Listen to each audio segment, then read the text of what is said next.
to secret oaths and to secret proceedings.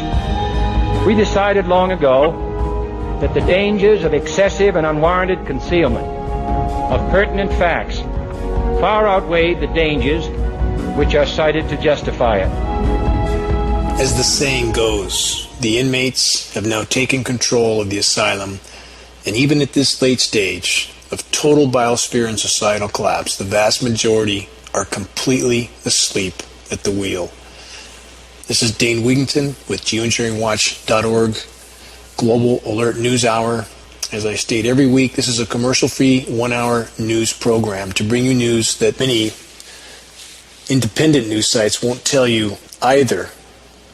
Dire news is not popular, as we all know too well. But how are we to change course? How are we to correct the wrongs that are currently occurring if we don't face those wrongs?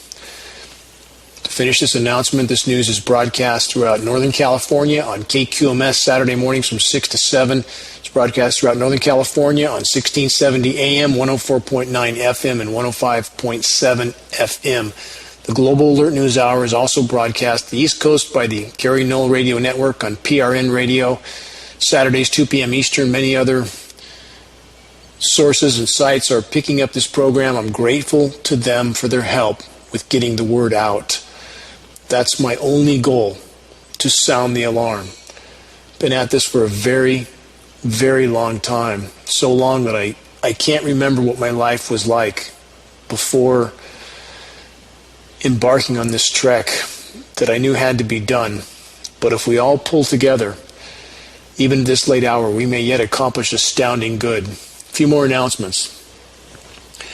If I sound a little tired, it's late. I'm recording this early this week, by the way, because I have to travel to an event out of town, the Gym Fair event in Eugene, Oregon, and I will be at that event on Friday, April 14th, and Saturday, April 15th.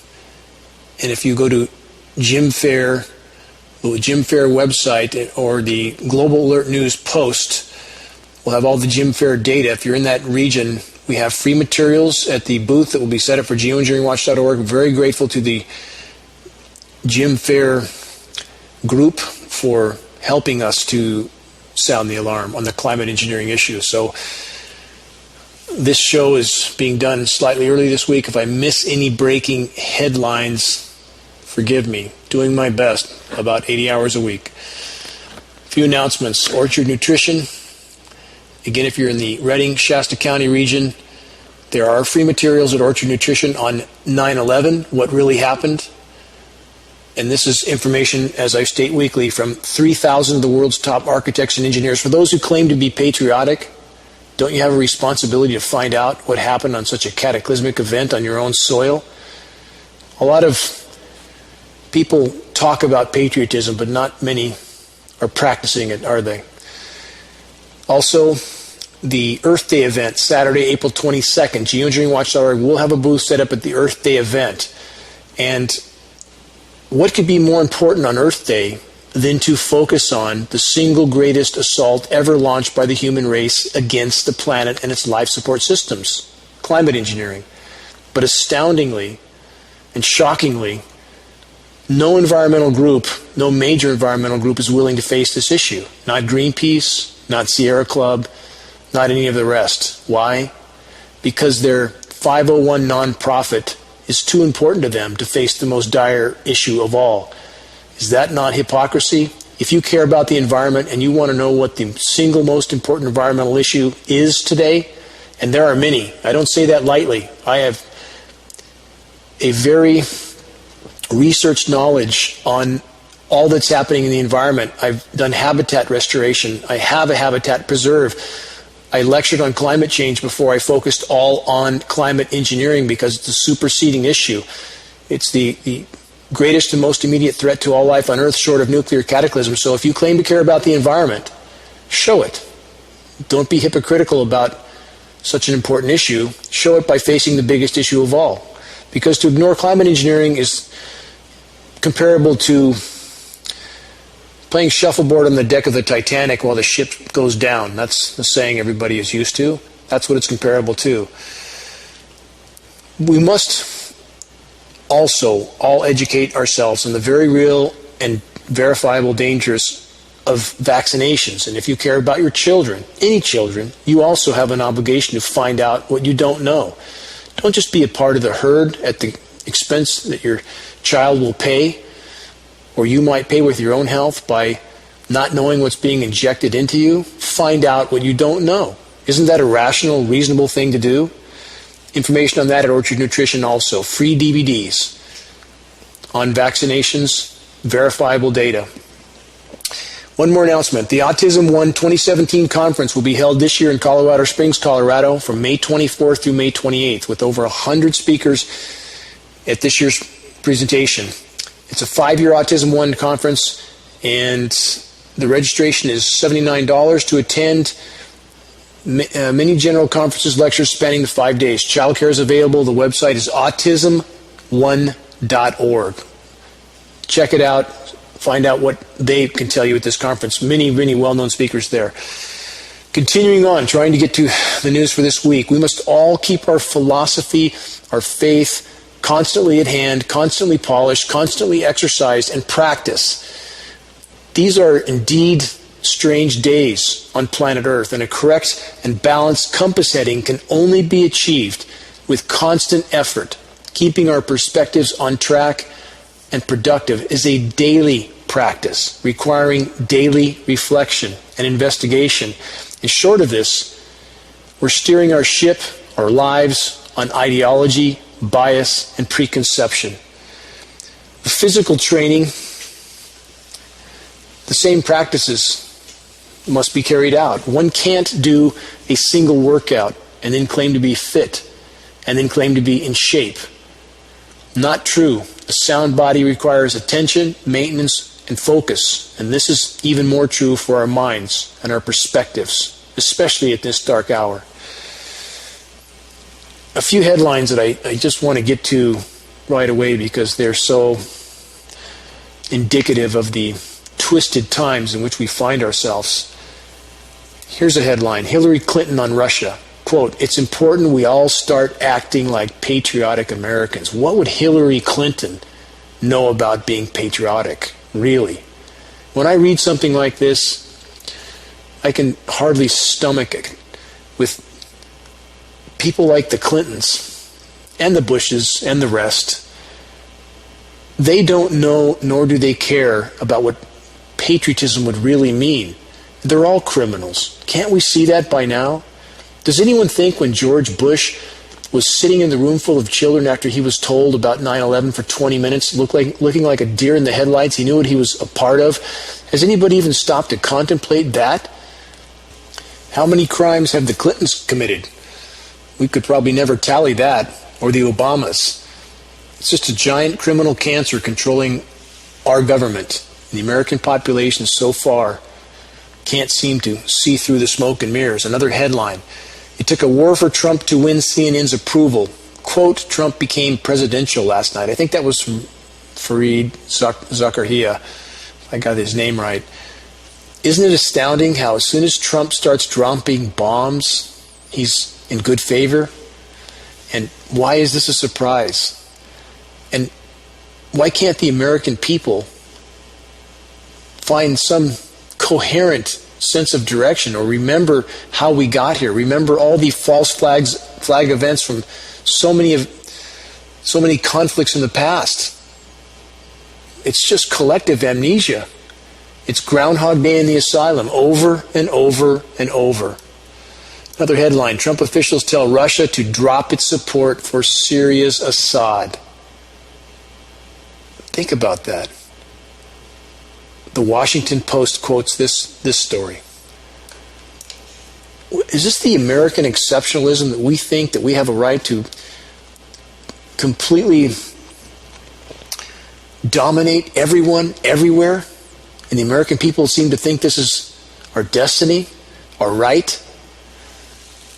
And this is going to lead us where all empires end up: total collapse.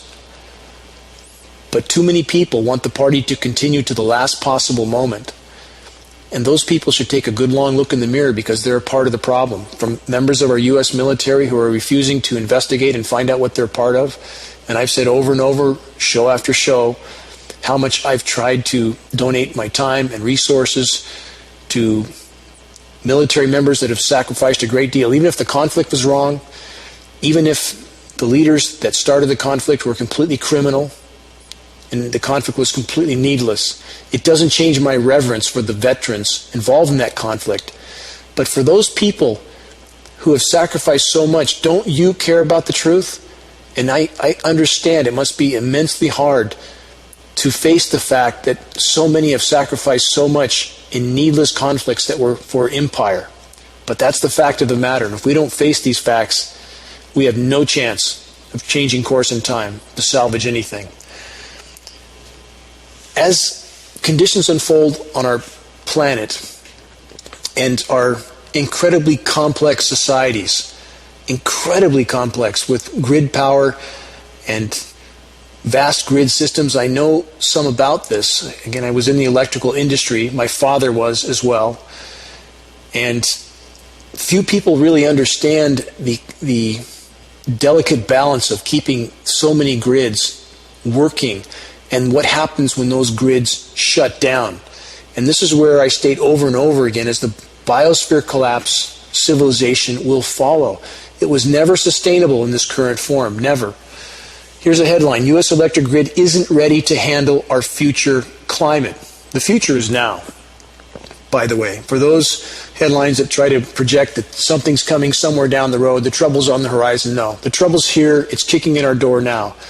From that report, the future grid will see big spikes in use driven by demand for air conditioning. Why? Because the planet is warming rapidly. And if you're in a chemically cooled area, the west coast of the United States this year, unlike so many previous years, is getting moisture fire hosed in, and that's being chemically nucleated, and that's cooling things down on the surface. But for those that are in this area that have convinced themselves, because they like to hate Al Gore, that everything's fine, I challenge you, take a look past your own doorstep. Look around the world and see the headlines that you haven't seen, that we've had temperatures already in late March and early April in India and Africa and other locations of 125 degrees. So just because it's cold outside your doorstep, a toxic chemically nucleated cool down, doesn't mean it's cool everywhere. And as I covered in previous week's shows, 2 weeks ago I believe, that the industrialized, militarized first world countries are not warming as quickly as poorer countries. Doesn't that tell you something's radically wrong? Let's continue with this theme on the electrical grids, because this is direly important. Here's another headline called The Next Carrington Event. For those that don't know what the Carrington Event was, it was a massive CME, coronal mass ejection, that happened 158 years ago. From this report, all we can be certain of is that the Earth will sooner or later be impacted by another major CME. Again, coronal mass ejection, that's a solar flare. And probably sooner rather than later, because major CMEs occur about once every 150 years, and the last one, the Carrington event, occurred 158 years ago. The only completely fail-safe solution is, in fact, to shut grids down altogether before the CME strikes. But this would be politically unthinkable and also impossible to implement, given that there would probably be less than a day's warning that the major CME was on its way.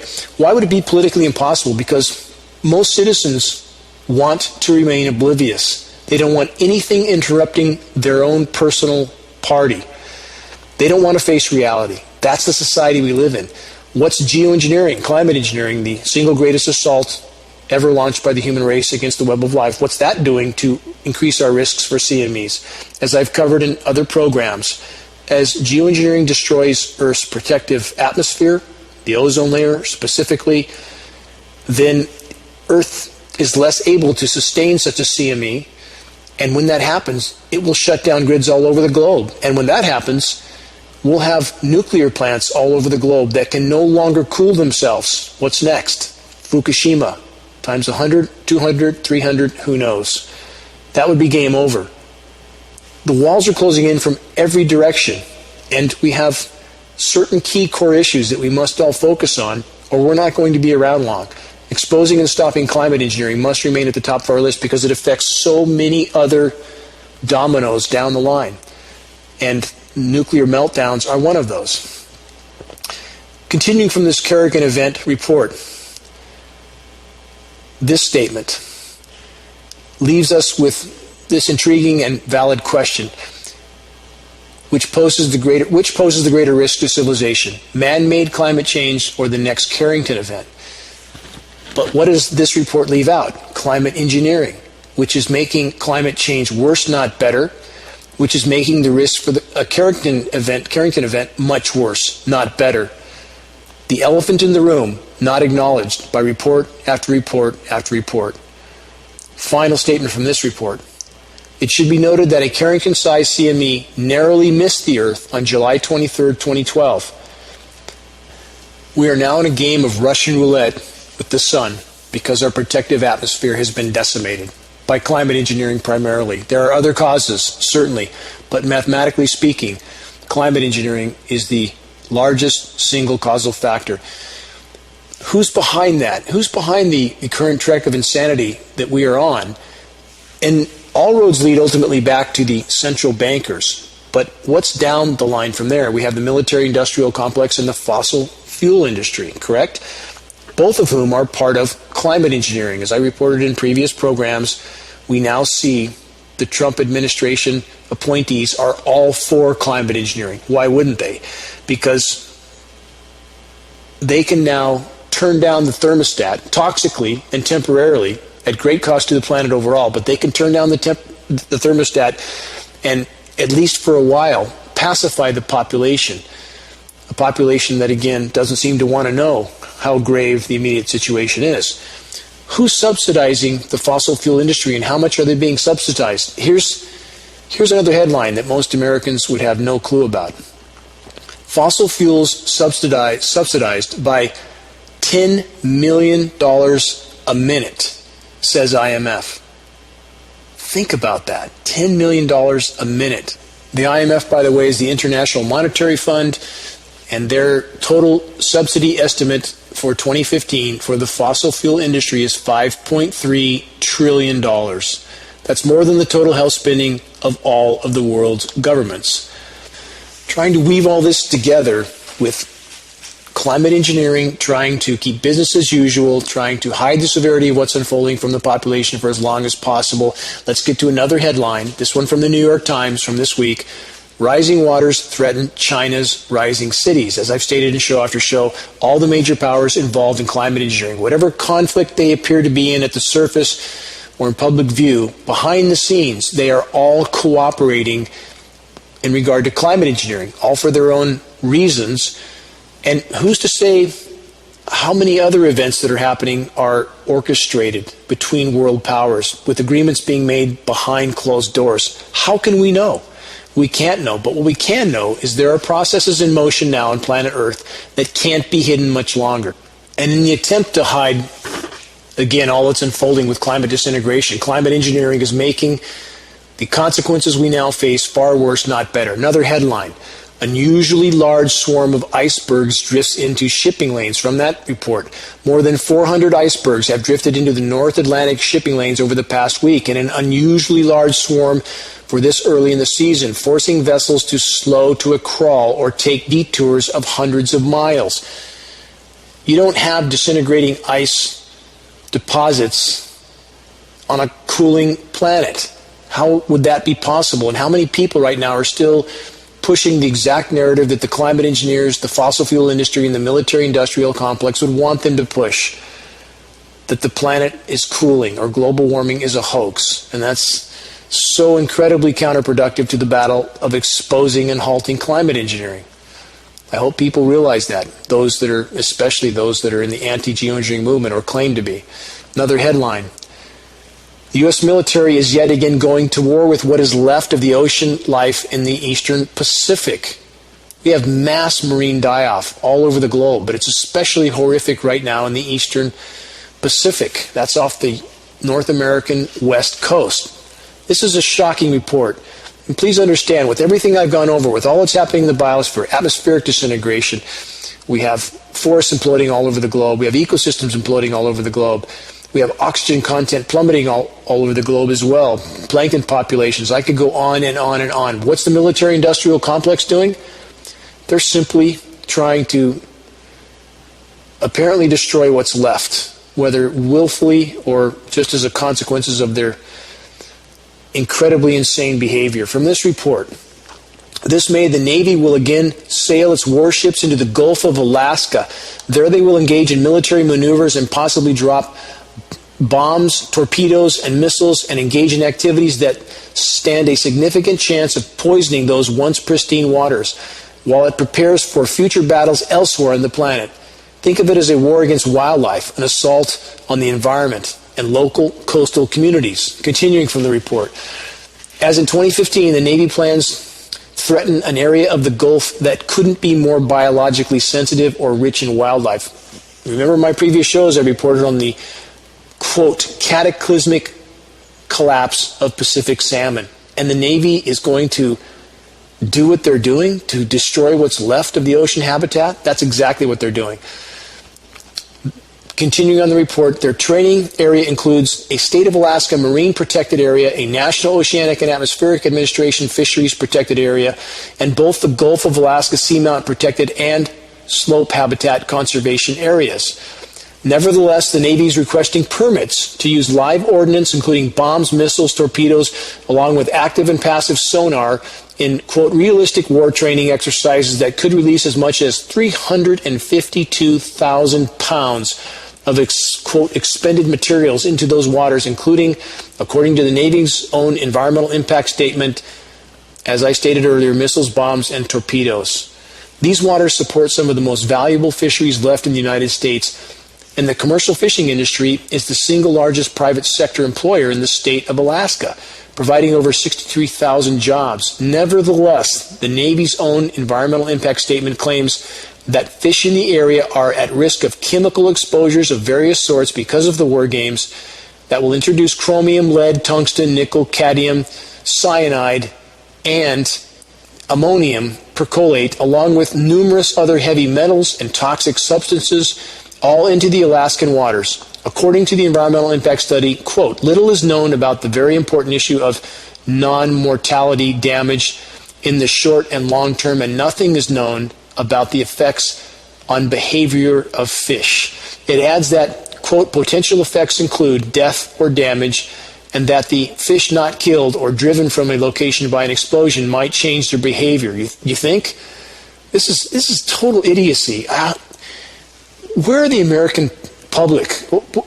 This type of news is not being reported from anybody. People waving their flags and caught up in the Trump drama of this or that or whatever other drama CNN puts on, or MSNBC or Fox News.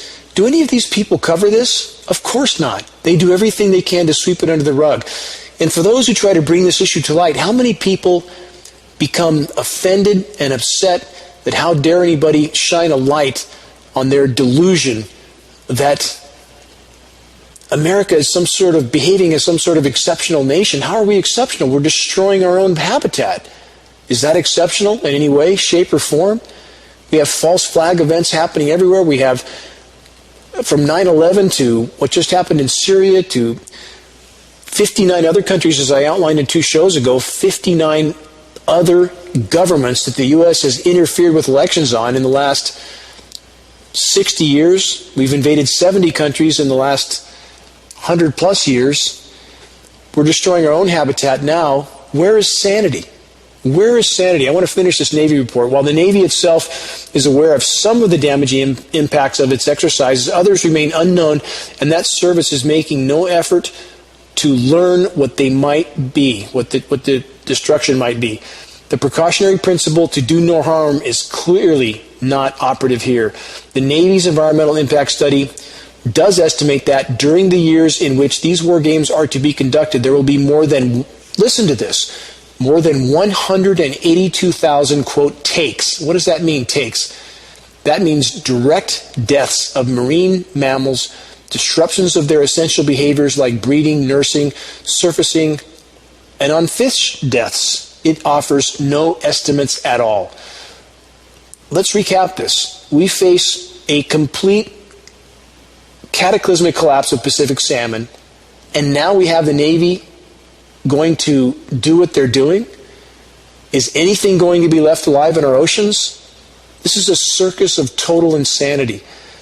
And if I want to finish the final paragraph on this, then I'll make a statement. A partial list of affected species include bluefin, gray, humpback, minke, these are all whales by the way, sperm, and killer whales, and the highly endangered North Pacific right whales, of which there are only, by the way, 30 left on the planet, as well as dolphins, sea lions, and also there's no fewer than a dozen native tribes, including the Eskimo, Eyak. There's a few others on here I'm sorry I can't pronounce. There are many native tribes that are dependent on these waters, not to mention how much of the U.S. population on the fish that come from these waters. This is complete unbridled insanity. And while all this is going on, what are our so-called media sources doing to cover this? Nothing. Virtually nothing. And we have two stunning examples of how criminally corrupt the corporate media is right here in Northern California. We have the Record Searchlight and KRCR. Agencies that will not cover anything that they know is bad for their paychecks and pensions. And for people that work there, it's up to us to keep them accountable. It's up to us to send them this information, email as many other citizens in the area that you can, openly CC them so that people at KRCR and the Record Searchlight, and this can be a model for anybody all over the country. When you find stories like this or you know of stories like this, find the links to these stories, construct a carefully crafted email message to journalists, media sources in your area, people that have a responsibility to cover these stories, and CC as many friends, family, local citizens, business people as you can. Openly CC them in these correspondence so that those media people know that a lot of people are listening to the conversation and going to hold them accountable at some point for their lies of total omission. So if the human race was very concerned about its own survival, while we have ecosystems collapsing all over the globe on which our lives depend, what would be the sensible thing to do? Plant trees, perhaps? Or stop blowing up what's left in the oceans? And the Navy, none of these reports, by the way, mention depleted uranium. We're using radioactive ammunition for practice in these exercises also. I know this. I spoke to a Navy PR person some years back. I've mentioned this several times on previous programs, who didn't understand why I was concerned that the Navy was using depleted uranium ammunition for practice anywhere, let alone in our own waters. And the radioactive half-life of DU, by the way, is 4.5 billion years, so those areas are contaminated now forever. Is it any wonder that everything's washing up dead on our coasts? This is a runaway freight train of total insanity. But what's the human race actually doing right now with our remaining resources? We're getting ready for global conflict. Here's another headline. Unconfirmed reports state that the U.S. is amassing troops and tanks in Jordan to invade Syria. As I stated in so many shows, I just want to bring this back up again. As the environment implodes and the power structure becomes incredibly desperate to keep expanding its juggernaut of insanity and acquiring the resources it needs to do so, they will become unimaginably desperate and blatant in their desperation. Is that not what we see occurring? Here's from a statement from this report. There are initial unconfirmed reports that at least 20 U.S. armored vehicles and an unknown number of troops are amassing in Jordan to invade Syria, according to several prominent Syrian social media accounts, since the Trump administration now reportedly has a policy of not informing the public about the number of troops in Iraq or Syria. It is difficult to confirm the reports about the movement of troops at this time, but it appears to be occurring. End of that report. Let's go to another. This is by Glenn Greenwald. And Glenn Greenwald has been incredibly courageous, cutting edge, working with Julian Assange and reporting what the mainstream media won't tell us. Here's the report from Glenn Greenwald. The spoils of war, Trump and bipartisan bombing of Syria. In every type of government, nothing unites people behind the leaders more quickly or reliably than war. Donald Trump now sees how true that is, as the same establishment leaders in the U.S. politics and media who have spent months denouncing him as a mentally unstable, inept, authoritarian, and unprecedented threat to democracy are now standing and applauding him as he launches bombs at Syrian government targets. Trump on Thursday night ordered an attack. This is a week and a half ago, we know that the Pentagon said included the launching of 59 Tomahawk missiles. We know that targeted aircraft, hardened aircraft shelters, petroleum, logistical storage, ammunition supply bunkers, air defense systems, radars. The governor of Homs, the Syrian province where the attack occurred, said that the bombs killed 7 civilians and wounded 9. The Pentagon statement said the attack was retaliation for the regime of Bashar al-Assad using nerve agents. Went over that last week's show and his own people. False flag event. Both Syria and Russia vehemently denied that, as we've already stated.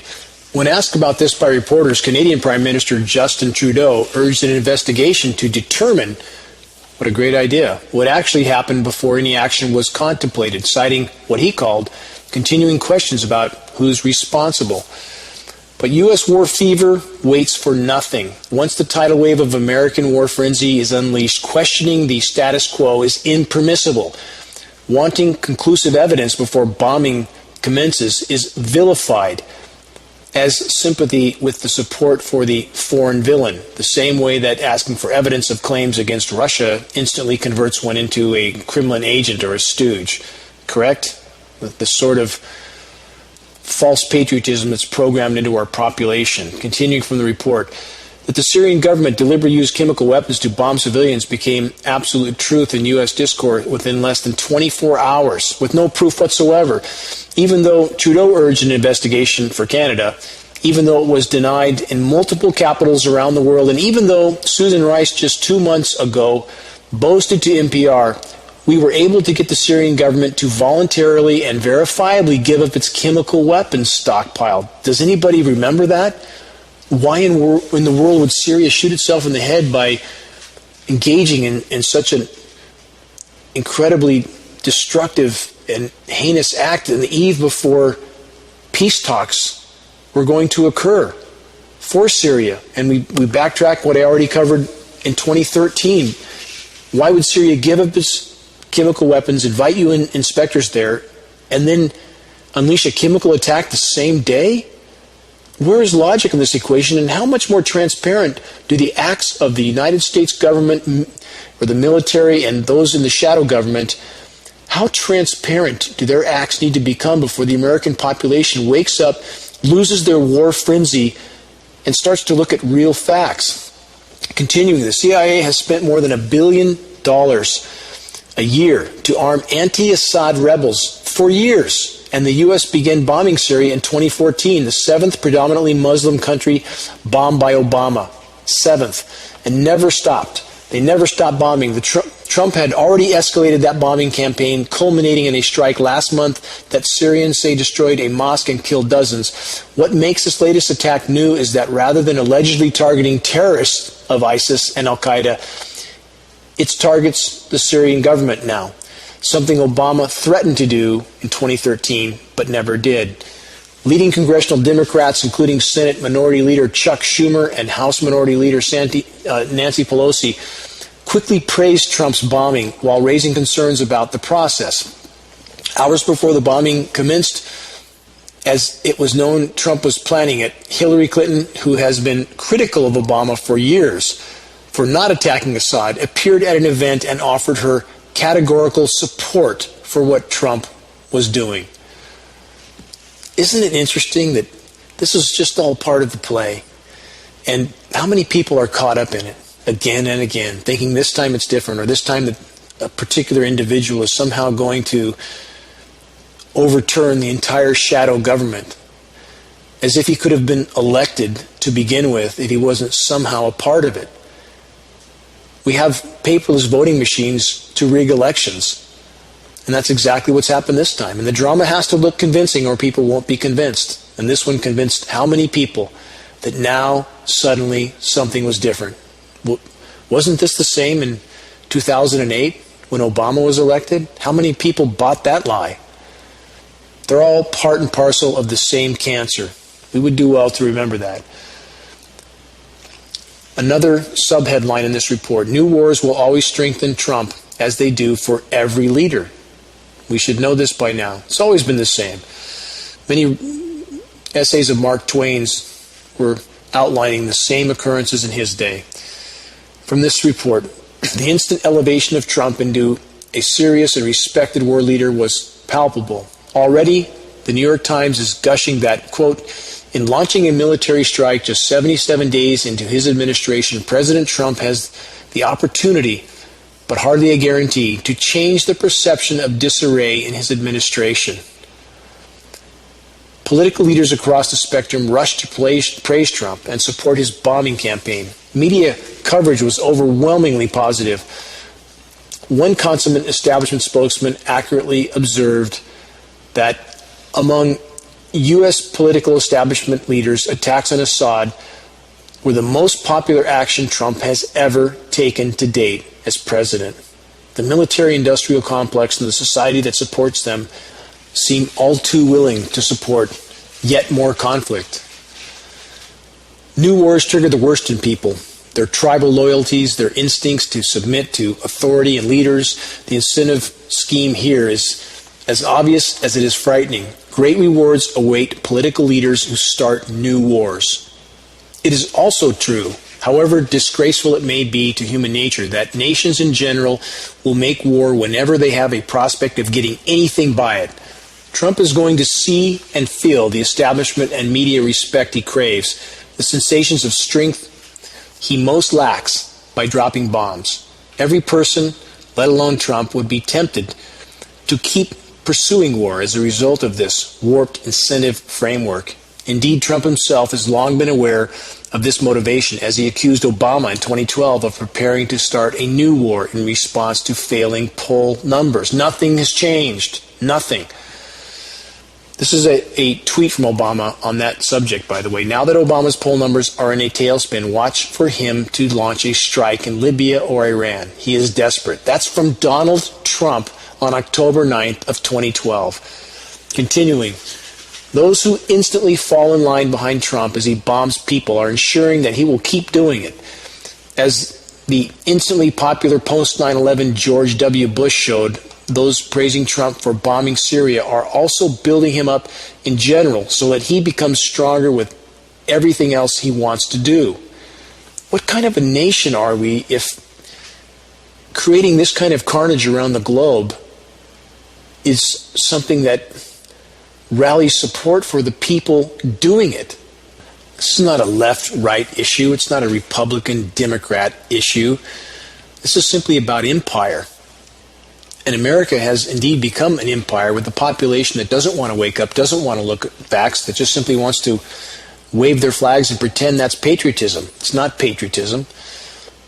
It's absolutely the opposite of patriotism. When people are unwilling to look at facts, unwilling to look at what is being done in their name all over the globe.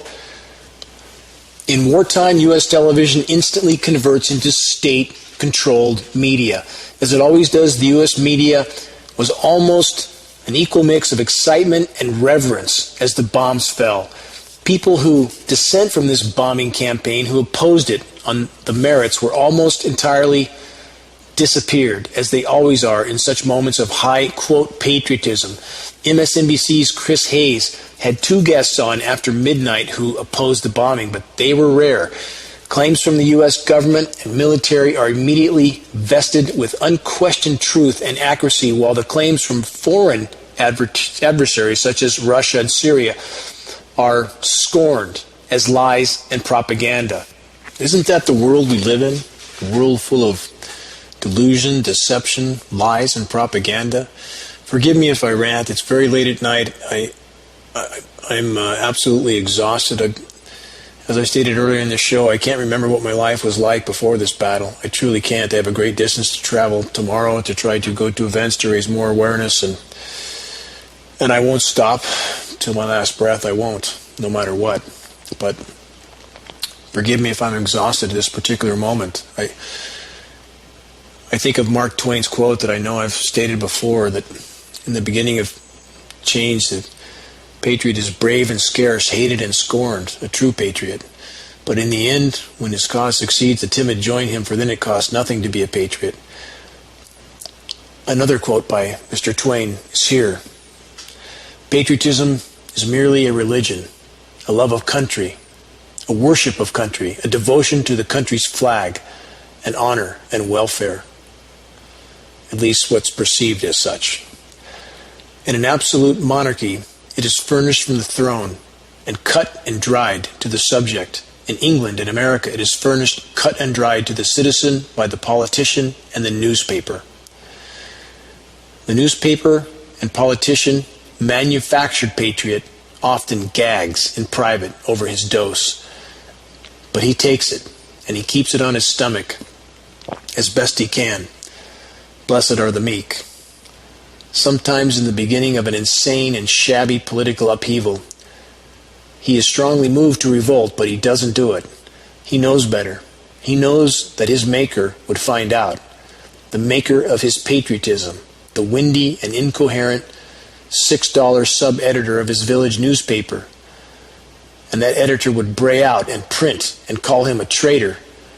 And how dreadful that would be. It makes him tuck his tail between his legs and shiver. We all know, the reader knows it quite well, that 2 or 3 years ago, 9/10 of the human tails in England and America performed just that act, which is to say 9/10 of the, quote, patriots in England and America turned traitor to keep from being called traitor. Isn't it true? You know it to be true. Isn't it curious? And is it any different today? Any different at all? This is from Mark Twain 100 years ago. And is it any different today? And the anchor in my life is Stoic philosophy from 2,000 years ago. It describes the same. Biblical texts describe the same. Other traditions describe the same. This human nature that we have not yet evolved above, to think for ourselves, to not fear rejection from the herd if the herd is wrong. If the herd is running off the cliff, does it make any rational sense to run with them? To keep from being singled out from the herd? These are the times we live in.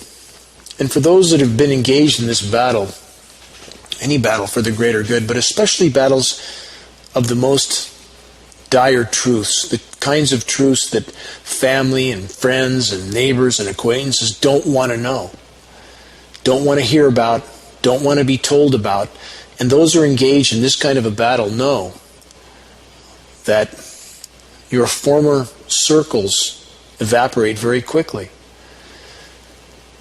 And personally, though I wish it were different, for myself, I can tolerate this because I believe it's incumbent upon all of us to be able to face ourselves in the mirror and not turn away from our own image. To thine own self be true, and that's what that means.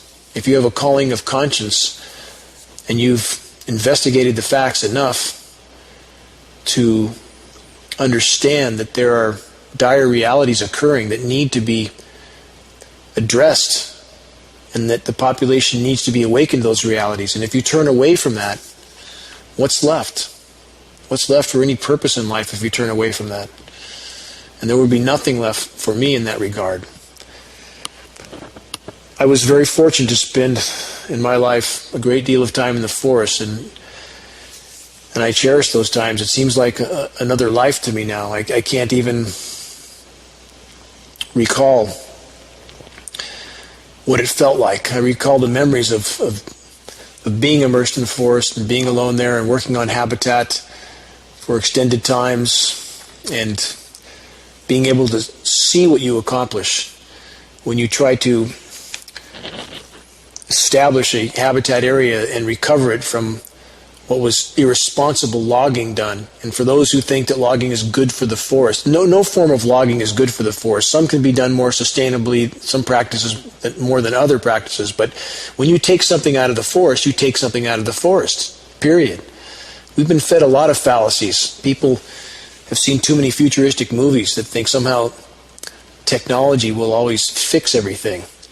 We know nothing compared to nature, and I've seen in the forest the miraculousness of the system that was there before it was horribly disrupted. And it's hard to set right after it's disrupted. But during these times I've spent in the forest and trying to restore it, and those were some of the most gratifying times in my life, certainly, to be able to see what you've done after a day of clearing out the brush understory that established from clear-cut logging practice, taking the whole canopy off and allowing the whole ecosystem to turn upside down. And when you clear those large areas of understory, and the wildlife can move around again, and they did. They would follow the paths that we had made through formerly completely impassable areas. And in 2004 or 5, when I really began to understand the gravity of what was unfolding with the imploding climate and climate engineering, how could I not face that issue completely? When you're working on establishing a forest, and this is what I wish environmentalists would do and consider, if there's a bigger issue, an issue in which the balance of everything matters, must we not face that issue? Are we not obligated to face that issue? And the resistance that comes from people who want to refuse to believe reality is immense, even from the so-called experts, some of which I've worked with in the field, USDA scientists, U.S. Forest Service scientists, none of whom that I know, with one exception, or two exceptions I should say, that I'm honored to know, U.S. Forest Service biologist Francis Mangels, who dared to tell the truth, former U.S. Fish and Game biologist Alan Buckman, who dared to tell the truth. I'm honored to know these men, but with those exceptions, other governmental experts I work with refused to tell the truth. Scientists that I work with in some of the habitat restoration projects that I did, six federally funded projects that I carried out on the habitat reserve that I have tried to set aside. And these individuals would not tell the truth and have not told the truth. And when the trees were dying, and by 2008 I was desperately trying to sound the alarm on the trees dying, I saw it clearly.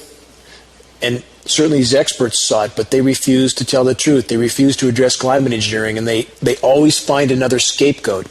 And isn't that what our agencies are designed to do, to find another scapegoat? Isn't that what the propaganda does with the war machine that I've already talked about in this show and so many other shows? They find a scapegoat, something to blame it on so that reality is not seen by the public, and the public is all too happy with that false reality so often.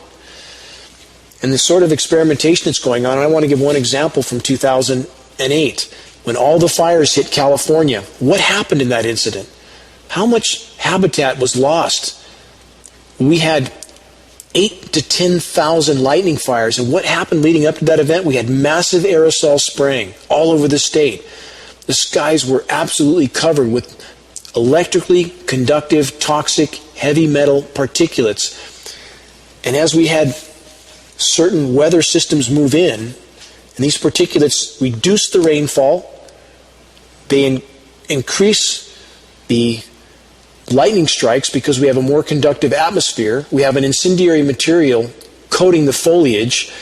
We have, again, a dried out ecosystem because we have a disrupted hydrological cycle from climate engineering. It appeared to be some sort of a giant beta test in that particular case because NASA's DC-8 mobile test lab was monitoring, quote, testing during that period. Was that some sort of a massive test for climate engineering? How much forest was destroyed during that period? And I was fighting fires in a D6 Caterpillar as those fires were advancing up ridges toward my land. What choice did I have but to try to save all I could? And in the course of being up for days at a time with no sleep and knowing why all this was happening and trying to communicate this with certain fire officials on the line or other experts, Forest Service people, and nobody wanted to hear anything or see any data about climate engineering. They don't want to know because it's a very bad career decision to know or acknowledge the situation. And I can only hope and pray that that changes. And there are good men and women in these agencies, but those that try to actually acknowledge the truth are reprimanded. And I know this firsthand from people I know in these agencies. They're reprimanded severely if they don't just toe the line. So we become a nation of order followers. And I'm stating emphatically, I've seen this firsthand. A nation of order followers will end up where we are headed. Planetary omnicide with nobody willing to tell the truth.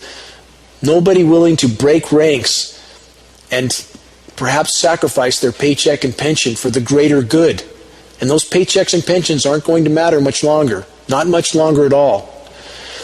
And when I tried to disclose the dying trees in 2008, no one would listen. How many times I was told, "You're completely confused. You're wrong. You don't know what you're talking about." What's happened since 2008? How many trees have we lost since 2008? How many headlines do we have? What does it take to wake the population up that this is happening now? What does it take to make our so-called experts tell the truth? There's no chance our so-called political leaders are going to tell the truth. They're bought, sold, paid for cowards. That's why they're in those positions. But there are agency people who care about the truth, and I'm begging them to start telling it, to come out of the shadows. Same with military people who are just following orders. And that's where, as the herd runs off the cliff, do you want to be a part of that herd? And as the weather modification continued over Northern California and the habitat that I bled, sweat, and cried in to try to restore and to fight fires and to try to retain some sort of ecosystem for the animals to live in, for the birds and the frogs. And as the destruction continued by 2012, it was December 21st, 2012, in a massive chemically ice-nucleated event over Northern California. And I remember that night well, as I was in the forest around my mountaintop trying to knock some of the chemically nucleated cement snow off of certain trees just to save them. And all I could hear were trees crashing in the forest from this artificial, unnatural, chemically nucleated snow that sticks like concrete, and jets passing over. Jet after jet after jet. I live in a very remote location. I'm not under a flight path. And for those jets to be heard, they were low, directly above those clouds, chemically nucleating them. And I've captured this on satellite imagery. There's many articles to prove what I'm saying right now. There's patents to prove what I'm saying. There's mainstream media coverage from Fox News, Popular Science to prove that chemical ice nucleation for weather modification is real and ongoing. Chinese government admitting to it. This is not fringe. This is hard science. And I remember that night in 2012 and the angst I felt at those individuals in those aircraft and what they were doing and how they could possibly look themselves in the mirror. And I could hear trees again crashing in the forest. Some 300-400-year-old oak trees that have stood for centuries now being toppled to the ground because of some human insanity from an unimaginable hubris that comes from this cancer that has taken over our government, being carried out by the order followers that have never stopped to think for themselves what they're a part of. And I know no matter what resistance there is to telling the truth, I will never, ever become one of them. Never. Whatever happens, each of us has that in our power. To do the right thing because it's the right thing to do, no matter what. Our will belongs to us and us alone. It cannot be taken. Someone could put a gun at your head. They cannot take your will. And if we exercise that will correctly, in accordance with nature, is that not what life's about? No matter what others do, that we should resolve ourselves to never become like those who seem completely unconcerned for the greater good. Those legions of people in our societies that seem to abandon their sense of honor, virtue, morality, and sense of purpose and responsibility toward the greater good. We can resolve ourselves to never be like them, and this time is like no other. What's happening now cannot be hidden for much longer. So no matter what resistance you get, no matter how difficult and arduous this battle seems to be to tell the truth, the effort to do so matters. Our efforts are not in vain, and the truth on many issues will be known soon enough as it can no longer be hidden. Wait and see. Forgive this rant. Until next week, this is Dane Wigington with GeoEngineeringWatch.org.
This is Ozzy Skateboard, and you're listening to UCY.tv.